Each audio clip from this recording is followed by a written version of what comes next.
Really? Yeah, I did that. I was the one that said, hey, I'll finish it on... So I already kind of committed to finishing it today.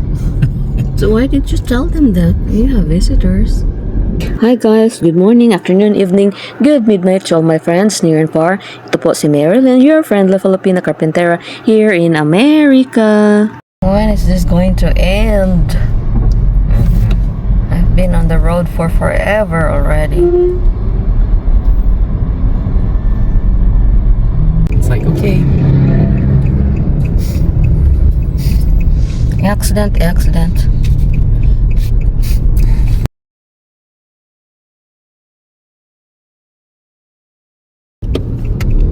What's going on? I'll let him through. Okay. I'm not laughing because of it. I just like, what in the world? Are you guys okay? I'm in accident. I hope everybody's okay. Oh, it's a bumper. In 1,000 feet. Hi, finally nakarating din sa aming patutunguhan.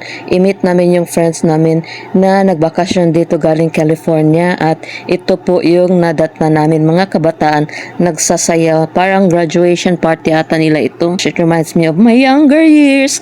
Parang gusto ko rin kumaradang dyan, no? Sayaw-sayaw lang mga kabataan dito. Ang short ng kanilang shorts.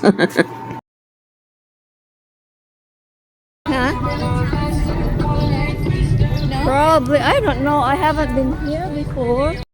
Hay nako, mas-CPR tayo nito. Ang lakas-lakas talaga ng kanilang music. So yan po yung kaibigan ko galing Philippines. Graduation ng nurse sa Silliman. Tapos pumunta siya dito kasi parents niya nandito na eh. And then she's a nurse in California. Tapos nag-asawa. Tapos nakabisita sila sa amin. At it was such a good treat for us kasi palagi na lang kaming na construction. Eh para man naiiba yung atmosphere namin dito ng asawa ko. Kaya napakaligaya talaga namin na pumunta sila dito para divert sa aming attention ba. So yun, last day, 3 days or 4 days lang sila dito sa amin. Tapos last day nila ito, babalik na sila that night, papuntang balik ng California. And we really had such a great times guys. Yung asawa niya game din. Tapos yung first meeting namin, parang matagal na kami talagang friends kaming apat kasi nag-usap-usap kami ba. Ang pinag-usapan namin ay yung mga multo, yung mga kahit ano na lang. And we really had a great time. So with Cory, tapos sabi niya, ang bait naman ng asawa ni Hana yung friend ko. And we really were happy that they came. There. Wine. Oh, this is Italy, so...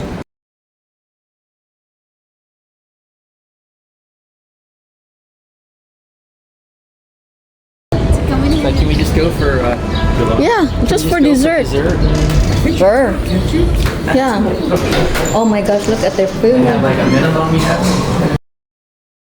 Yan, pumasok kami. Fine dining pala. Ice cream lang yung hinanap namin. Hi, we're looking for an ice cream place. Do you have ice cream? Cold Stone, it's right up on the levee there. Oh, Walk straight up the steps. There's an ice cream place right on top of the steps. okay, awesome. Thank you very much. Because I said hi, we're looking for an ice cream place. They do, but I mean like this. Let me one more time. Yan, pasyal ko muna kayo guys ha. Ito yung lugar na marami talagang tourist spot. Tapos mga 30 minutes drive lang galing sa amin.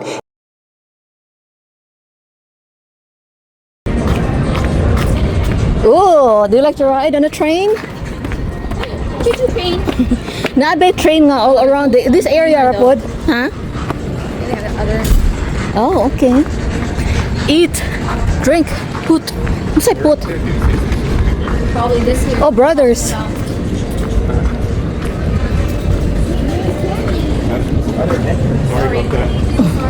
Oh, Cold Stone Creamery. Oh, yeah, ice cream place.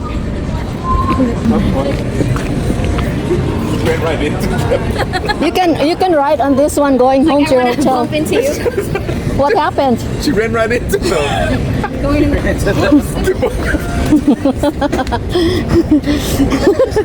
looking somewhere else and then boom. I did. He stopped actually. Both of them stopped her. Yeah. Can you drive us back to our hotel? Oh, it's just 30 miles away.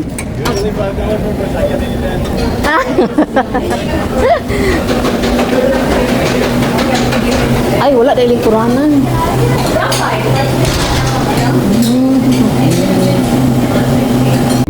Hi guys, good morning, good afternoon, good evening, good midnight to all my friends near and far. Ito naman po ako, si Marilyn, your friendly. Carpintera Filipino, or whatever it is.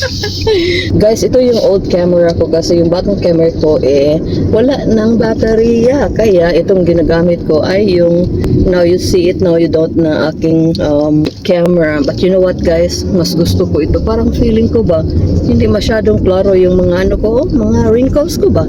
Kaya I like this one. And my husband, would you like to say hi? Yung silingan namin ba, yung kapitbahay namin na plumber. Naghahanap talaga kami guys ng mga plumber na nag-i-install ng ano pang kailangan namin doon sa bahay, pang gas pipe ba, kasi yung mga carpenter doon, my gosh, oh my goodness, 2,000 yung charge niya, at first 3,500. What the heck, like mga 4 airfare tickets na yan papunta Pilipinas, tapos gas pipe lang, tapos yun sabi ko, oy may may connections na galing doon sa daan papunta sa bahay, pasulod lang sa bahay yung papunta sa loob, yun lang yung gagawin mo. Hilas, and it's 2,000, like still ito naman yung landscaper namin, siya he is a plumber, so pwede siyang gumawa doon.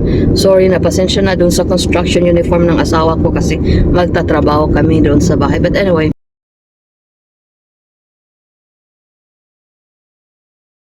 So yun na nga guys, yung contractor namin sa labas ng bahay guys, parang hinut-hutan na talaga niya kami. The other day, humingi na naman ng 2,000, tapos syempre may mga pabuya siya ba na, uy ibibigay ko sa iyo ito, ganyan, tapos hindi na siya nagso-show up. So binigyan ko siya ng ultimatum, sabi ko, gawin mo lahat yung dapat mong gawin or else bawiin ko lahat ng pera na binigay ko sa iyo. Tapos sabi niya sa akin, alam mo Marilyn, out of the 35 years na nagtatrabaho ako sa ganitong area, ngayon lang talaga ako nakatanggap ng threat na babawian ako ng pera. Guys, hindi naman ako ganong tao na nagte-threat or nagbabanta na babawiin ko. Paano kasi guys, almost 4 months, 80% na pera, yung libong-libong daming, more than 10,000, 15,000 na ata or more yung nabigay namin sa kanya, tapos pasipot-sipot lang siya ba from time to time. Now you see him, now you don't. So yung ganun ba, tapos nagagalit na talaga ako to. So plumber kasi siya, so pwede siyang magawa siya yung mag-install ng mga gas pipes doon sa aming basement. Sabi namin, no way, kahit na murang-mura siya guys, mura talaga kasi hindi siya palaging sumisipot ba, tapos aatakihin ka ng consumption sa kakakontakt sa kanya. But guys, alam niyo ba ang nangyari? Siguro dinisiplina siya ng Panginoon guys, ang daming sakuna na nangyari sa kanya. First is na aksidente yung tao niya, yung trabahante niya, so syempre cargo niya yun, yung mga expenses doon sa hospital. Thank God okay na yung tao guys, nakatrabaho na siya ulit. Then secondly guys, nabangga na aksidente yung truck niya, so na rear-ended siya ba, tapos yun, niya nagamit yung truck ni guys na shop, tapos malaki din yung gasto. Buti na lang, I don't know kung anong insurance yung nagbayad sa kanila, but anyway yun, wala siyang sakyanan na gagamit sa kanyang construction for a while. Tapos thirdly guys, alam niyo nangyari, namatay yung yung apo niya. I mean, I don't like to wish ill to anybody who hurts me. Kaya lang sobra-sobra na talaga yung niya sa amin ba. Feeling ko inaapi na talaga kami. So hindi naman siya masyadong magarbo or yung hindi siya galit na tao. Kaya lang siya ewan ko, parang pinastuyok-tuyok yung utak namin na magbigay talaga kami ng pera sa kanya. Wala kaming choice kasi wala kaming alam sa mga ginagawa niya. So pag sinabi niya na kailangan ko ng ganito, kailangan ko ng ganyan, o syempre nagbibigay kami.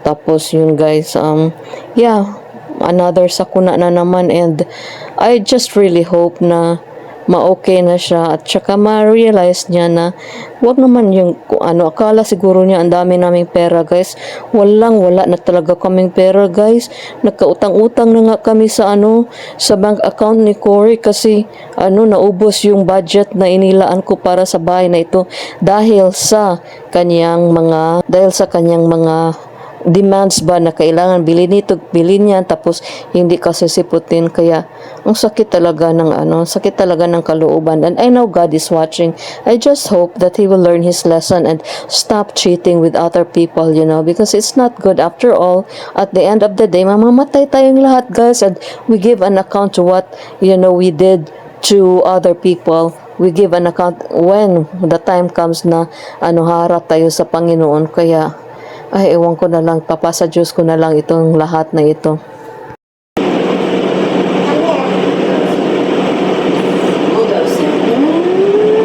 So this will be our accent. And then the rest will be White. The rest will be white. That's fine. Why? You don't like this one? That's fine. But you said the rest will be different color. I thought you were going to say that, or you just made two of them. You don't have enough for the whole room. Yeah, I know. I'm going to mix that with the white bucket there. You're gonna do what?